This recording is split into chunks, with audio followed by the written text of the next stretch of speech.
Assalamualaikum warahmatullahi wabarakatuh. Baik anak-anak, hari ini kita telah memasuki tema 8, subtema 2, pembelajaran yang ke-6.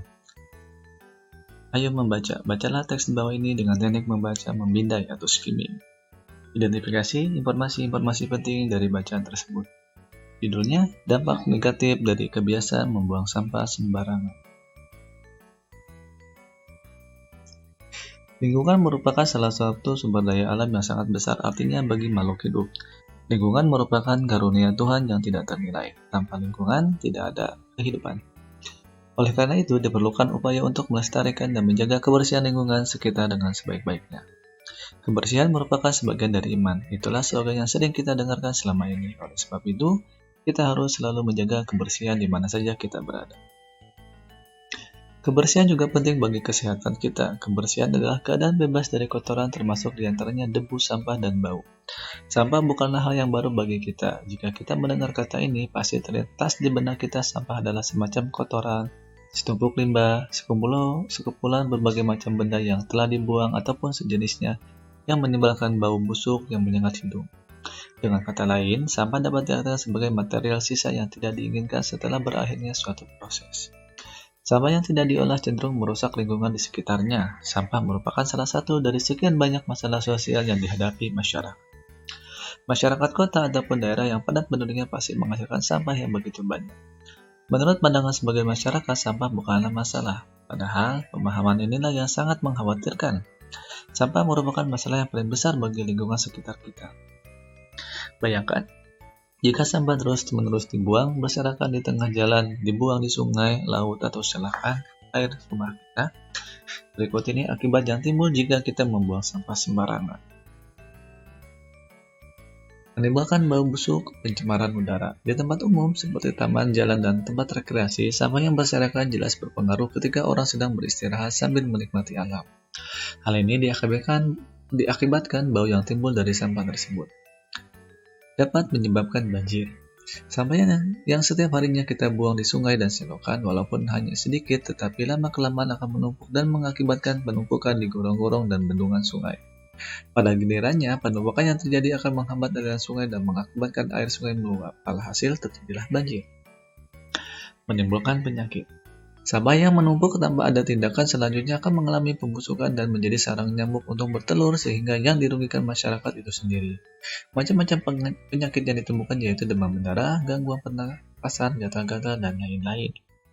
Mencemari air sungai, dan laut. Sampah yang dibuang di sungai selain mengakibatkan banjir juga mengakibatkan pencemaran air, baik dari warna, bau, dan rasa air tersebut. Adapun sampah yang dibuang ke laut dampaknya sangat besar dan merugikan bagi masyarakat, antara lain mencemari air laut, mengganggu ekosistem laut, mengganggu pelayaran. Itu adalah bacaan yang telah Bapak bantu baca. Nah, untuk tugas pertama kamu, pertama adalah menuliskan 5 informasi penting yang kamu temukan dari bacaan yang tadi Bapak bacakan. Nah, setelah kamu mendapatkan 5 informasi tersebut, kamu sajikan dalam bentuk infografis. Masih ingat infografis? Kalau tidak salah itu telah kamu lihat di pembelajaran 3. Ya. Nah, contohnya seperti ini. Nah, ini dia nih, contoh infografis yang telah kamu lihat pada waktu pembelajaran yang ke-3, PB3 ya. Nah, kamu bikin seperti ini, hasil dari mendapatkan 5 informasi penting dari bacaan yang telah tadi Bapak bacakan ya. Nah, ini contoh infografis berkenaan dengan sampah juga ya. Jadi boleh lebih sederhana lagi ya. Ini kan lebih bagus ya. Boleh lebih sederhana lagi berdasarkan 5 informasi yang telah kamu dapatkan dari bacaan tadi. Nah, oke. Itu untuk tugas pertama kamu. Baik, kita lanjut. Nah, untuk mendapatkan lingkungan tempat tinggal yang nyaman, sehat, bersih, dan bebas dari sampah, tentu saja memerlukan peran serta masyarakat yang tinggal di lingkungan tersebut. Kamu akan bermain peran memerankan tokoh masyarakat. Sebagai tokoh masyarakat, kamu diminta untuk melakukan penyuluhan kepada masyarakat dan menghimbau masyarakat untuk melaksanakan tanggung jawabmu dalam menjaga lingkungan. Ayo persiapkan kegiatan penyuluhan dengan melengkapi format berikut. Nah, tugas kamu yang kedua sekaligus tugas kamu yang terakhir di pembelajaran 6 ini yaitu mengisi format berikut ini. Nah, tujuan penyuluhannya apa? Sasaran penyuluhannya apa? Topik yang akan disampaikan melalui penyuluhan apa? Tanggung jawab masyarakat yang akan dihimbau melalui penyuluhan apa? Ya.